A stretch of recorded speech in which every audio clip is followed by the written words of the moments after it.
ताजा अपडेट्स के लिए सब्सक्राइब करें हमारे YouTube चैनल को और साथ ही बेल आइकन को दबाएं। आज हमारे पास संयुक्त मंत्र स्टूडियो में मौजूद हैं बहुत ही कर्मठ सामाजिक कार्यकर्ता विकेश नेगी जी। आइए सीधे चलते हैं, उनका क्या कहना है। सामाजिक उत्थानों को लेकर हमेशा प्रोग्राम चलाते आते रहे, खासकर लोगों को जागरूक करने की जहाँ तक बात है, ये अपने काम से व्यवसाय से भी अधिक इस पर ध्यान देते हैं, खासकर लोगों को जागरूक करते नजर आते हैं। आइए सीधे ले चलते हैं, क्या कहना है विकेश नेगी जी का। नेगी जी, हमारे संयुक्त मंत्र स्टूडियो में आपका स्वागत है, वेलकम है। नमस्कार।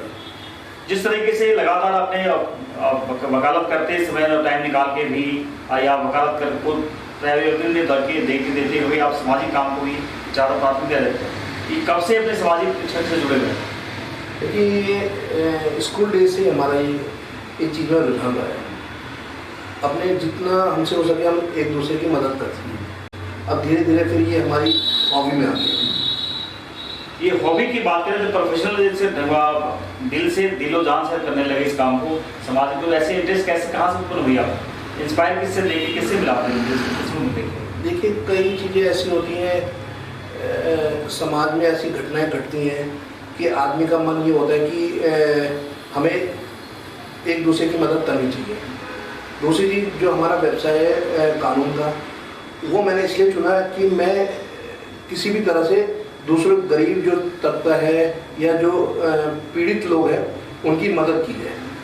आपको क्या लगा, ऐसे लोग आपके पास बहुत सारे अप्रोच करते हैं, लोग आते होंगे जो कानूनी सलाहकार उनको चाहिए, लेकिन पैसे के हालत आर्थिक किसी चीज नहीं होती है, उससे वंचित रह जाते हैं, उनको न्याय नहीं मिल पाता। तो ऐसे तादाद की बात, महीने में संख्या की बात, कितने लोग अप्रोच महीने में आ जाते हैं आपके पास? महीने में लगभग कम से कम 10-12 लोग तो आते ही आते हैं महीने में, कम से कम। अब जैसे धीरे धीरे अब लोगों को पता लग रहा है तो संख्या बढ़ रही है।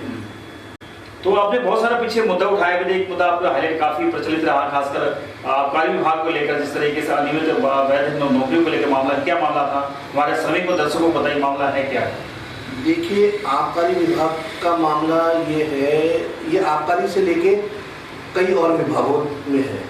आबकारी में तो ये है कि उन उर्दू अनुवादकों के पद में लगे, जबकि ये पद यहाँ थे ही नहीं। गढ़वाल, कुमाऊं और बुंदेलखंड में ये पद थे ही नहीं, और ये नियुक्तियाँ हुई थी 1994 में। और उसके बाद उसमें 95 में एक रूल आया कि 3 फरवरी 1995 में आया कि 28/2/96 को इनकी नौकरियाँ समाप्त हो जाएंगी। फिर आया 17 अप्रैल 1995 में, उसमें लिखा 29/2/96 को इनकी नौकरियाँ समाप्त हो जाएंगी। फिर आया 10 अक्टूबर 1995 में, इनकी नौकरियाँ स्वतः ही समाप्त हो जाएंगी। तो आबकारी विभाग में भी आज तक कार्यरत हैं, उनको इंस्पेक्टर बना दिया, एडमिनिस्ट्रेटिव अधिकारी बना दिया, जो कि विभाग स्वयं मुख्यमंत्री के पास है। मैंने कई बार कंप्लेन भी करी है, पर फिर किसी ने सुना नहीं है। तब उस मैटर को लेके फिर मैंने हाईकोर्ट में क्यू वारंट फाइल करी।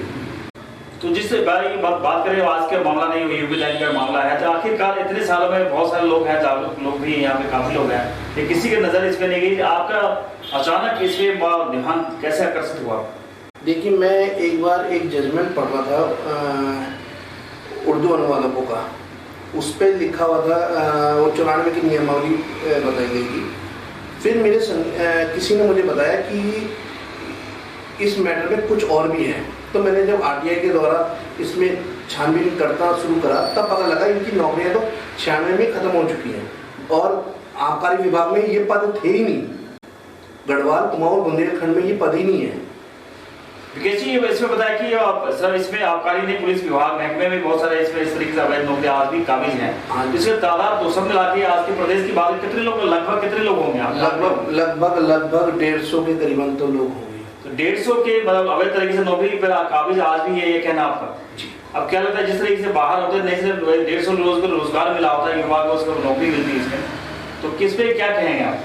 देखिए, सबसे बड़ी नाकामी है सरकार की, क्योंकि जब ये कम से कम 100-150 लोग जो ये हटेंगे तो नई पीढ़ी को नौकरियां मिलेंगी, क्योंकि जब इनकी नौकरियां है ही नहीं, ये तो सरकार से तनख्वाह किस बात की, क्योंकि टैक्स तो हम भरते हैं ना, ये तो हमारा पैसा लूट रहे हैं। और रही बात उसकी, जब बेरोजगार लोग, नए लोग नौकरियों में आएंगे तो जो ये पुराने जिनका ये जो नौकरी पे ही नहीं है तो उनकी जगह नई लड़के आएंगे। इसके अलावा आबकारी विभाग में उर्दू अनुवादक को इंस्पेक्टर बना रखा है। अगर आप उनसे केमिकल की टेस्टिंग करवा दें, पता चलेगा उसको केमिस्ट्री के बारे में कुछ नहीं पता। तो ये हाल तो अंधेरगर्दी चल रही है। स्वयं मुख्यमंत्री को मैंने पुलिस विभाग का, आबकारी विभाग का, डीएम ऑफिस का, एम्प्लॉयमेंट ऑफिस का, हर जगह का लिखा है। तो आपका सवाल नेगी जी ये भी है कि जो सक्षम उस पद के लिए लायक ही नहीं है, उसको नौकरी, उसके काम दिया जाए, रोजगार दिया गया, इसका वजह क्या है? ये वजह तो आप जीरो टॉलरेंस की सरकार है, आप सरकार से पूछिए। इसमें सरकार की सीधी भूमिका क्या, कैसे मानते हैं, कैसे तय करते हैं सरकार की भूमिका? देखिए, सरकार की भूमिका ये है, जब आपके संज्ञान में आ रखा है कि उर्दू अनुवादक का यहाँ पद ही नहीं है और इनकी नौकरियां 96 में खत्म हो चुकी हैं, तो आप इनको रख क्यों रहे? आपको तो 311 का नोटिस भी नहीं देना है इनको, आपको तो तुरंत रिमूव कर देना है इनको। इनमें से एक ऐसे भी हैं जो इलाहाबाद हाई कोर्ट में गए थे, उनकी वहाँ पर एक पिटीशन खारिज हो चुकी है, वो भी आबकारी में इंस्पेक्टर बनी हुई है। और पुलिस विभाग ने मुझे जब आरटीआई में मैंने इनसे डॉक्यूमेंट मांगे तो इन्होंने मुझे 10 अक्टूबर 1995 का भी दिया, 17 अप्रैल 1995, जिनमें साफ लिखा हुआ है कि इनकी नौकरियां 29/2/96 को खत्म हो जाएगी। और अगर इस बीच में अगर कोई पद खाली होगा और वो लगेंगे तो उसकी डिटेल सामने आएगी। ना तो कोई डिटेल है ना कुछ है। तो ये 1995 के 28/2/96 या 29/2/96 के बाद इनकी नौकरियां तो थी नहीं। ये थे हमारे साथ सामाजिक कार्यकर्ता Vikesh Negi ji. DD College Dehradun. Admission open for academic session 2020-2021.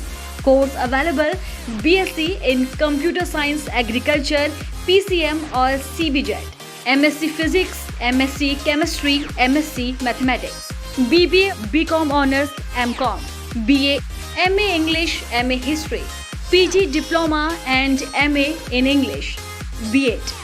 DD college में अब कॉलेज कोर्सेज के साथ ही डिफेंस, मेडिकल, इंजीनियरिंग और गवर्नमेंट सेक्टर एग्जाम की प्रिपरेशन भी होती है। चले DD कॉलेज की ओर, पाए एक सुनहरा भविष्य।